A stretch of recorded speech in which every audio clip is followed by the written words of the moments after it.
Okay, I'm gonna record this, so this is gonna be like a little guide, or this is how I make drum and bass music. So the first thing we've done is set this to 180 tempo. You can set it for drum and bass, you can set it anywhere between 170 and 190. And 180, between 175 and 180 I think is typical, but it's not unheard of for it to go up to 195. But anything at like past 200 BPM I think is a different genre, if it's done with even with the same pattern. So basically with drum and bass, the first thing we want to do is that we want to find a nice kick, nice punchy kick. This one sounds good. We'll put this here. Then we grab a snare. Find something really kind of, I like to describe them as wide. Like that's not wide, that's a narrow snare. That's a bit narrow. That's wider but getting there. Yeah, that's what we're looking for. We're looking for a snare like this. Alright. I'm gonna produce! That's right. Yep. Okay. So the first thing you do is that you set your snare goes on every, I don't know what to call this, every, like, you know, every, like, so you have a beats. One, this is a bar, the second bar, third bar, fourth bar. So every second bar you put a snare down, then you put kicks like this. And the reason why you put kicks like this and not kicks in another way is because if it sounds like this now, watch.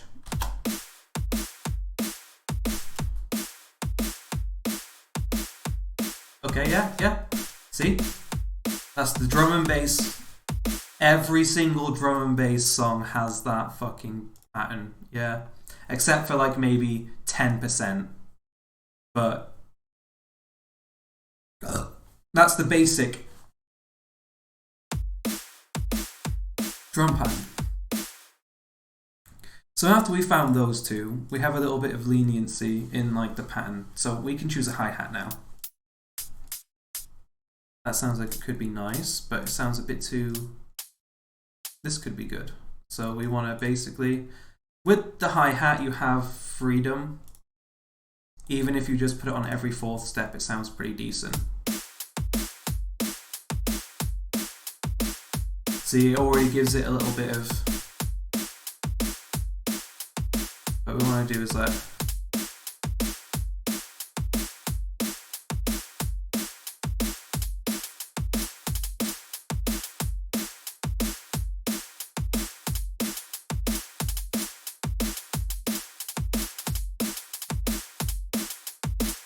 now we've got like, yeah, like a nice little rolling hi-hat. Next, I like to grab a percussion of some kind.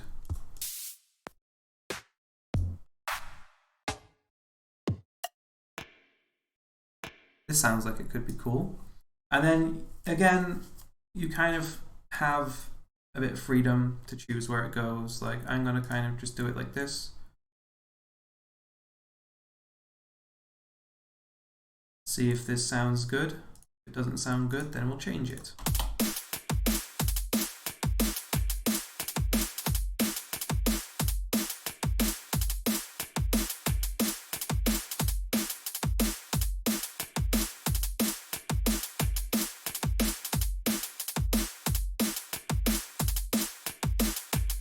Yeah, okay.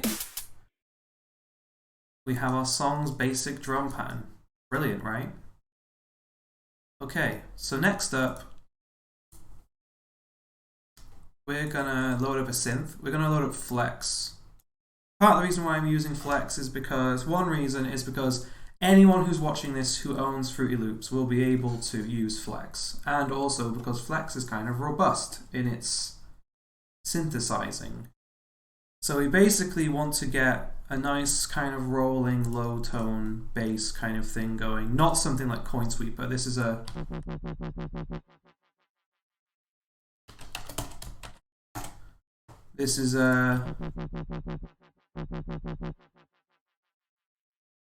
This could be used, but I like to use this as a lead.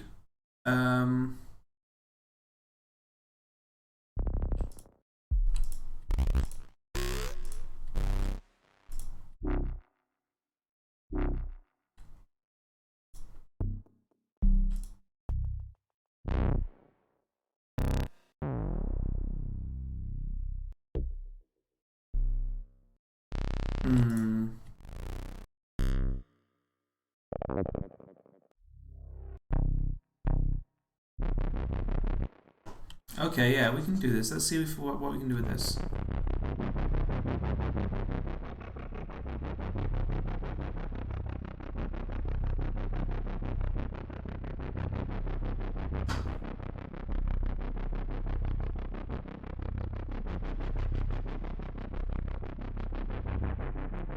Yeah.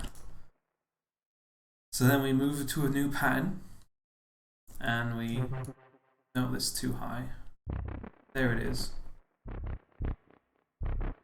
And with drum and bass, with these kinds of tones, even if you just like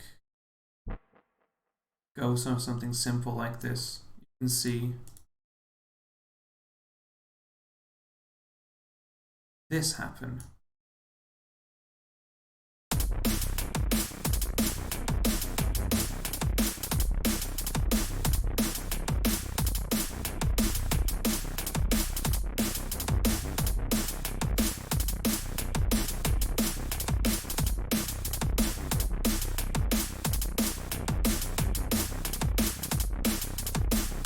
Yeah, see? Sounds nice already, right?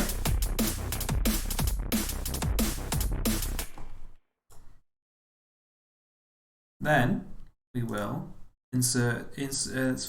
open up another flex, and then we'll find a sound that sounds like that could be good. Nope.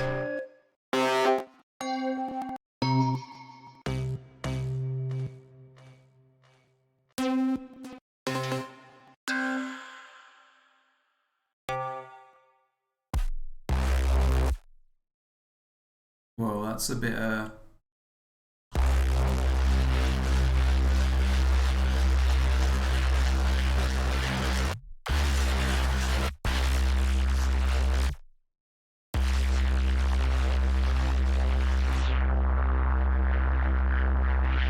Alright, let's try this one.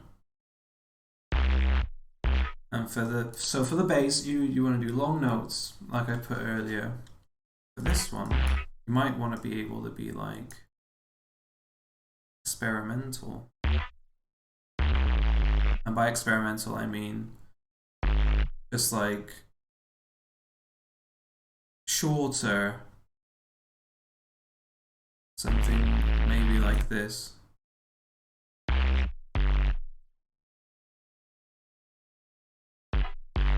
I'm actually going to do a longer one for this one. But look how the notes don't necessarily connect.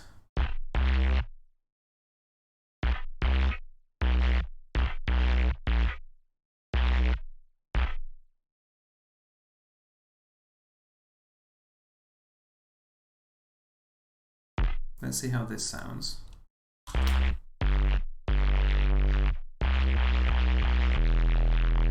Oh, that might sound really nice, actually.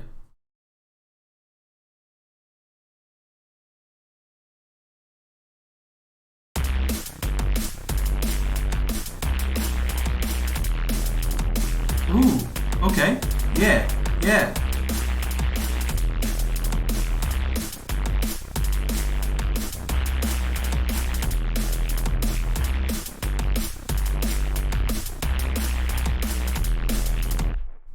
Sweet. So that is our first 16 bars of a drum and bass song and its construction. So I'm going to show you how I would mix all of this to sound better.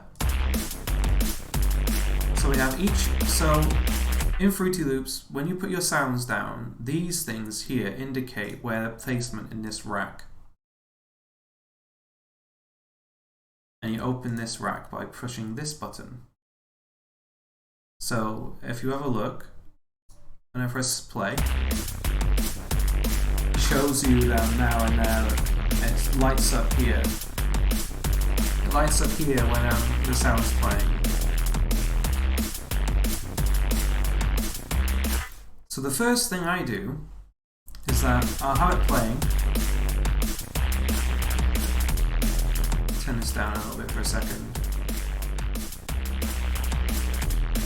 I'll open up a compressor.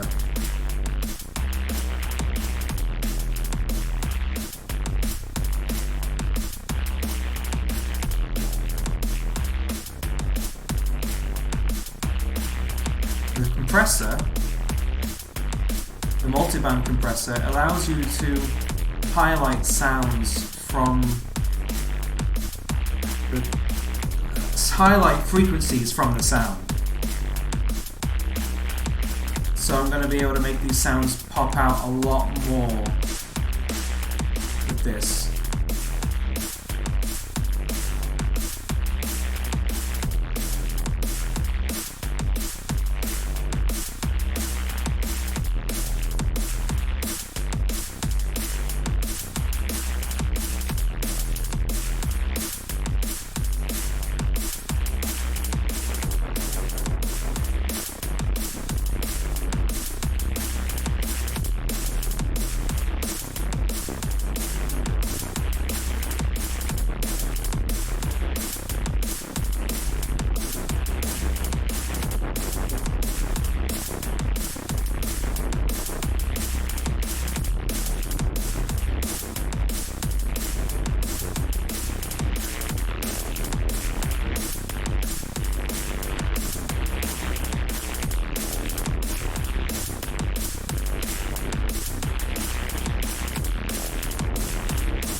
Alright,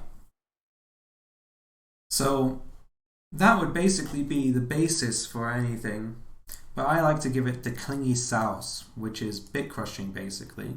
So we're going to listen to this and we're going to open up this, we're going to use Effector, we're going to set to lo-fi and turn the bypass off.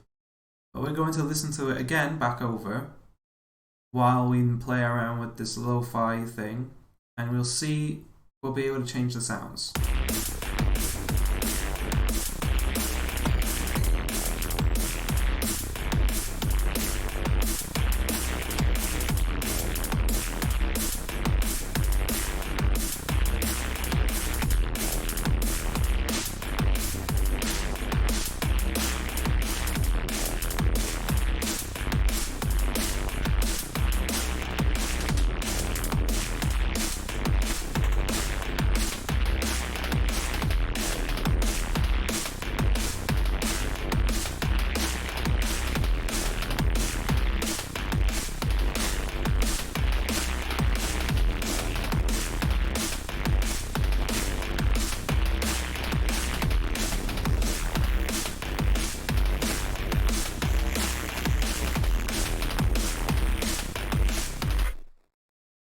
There we go.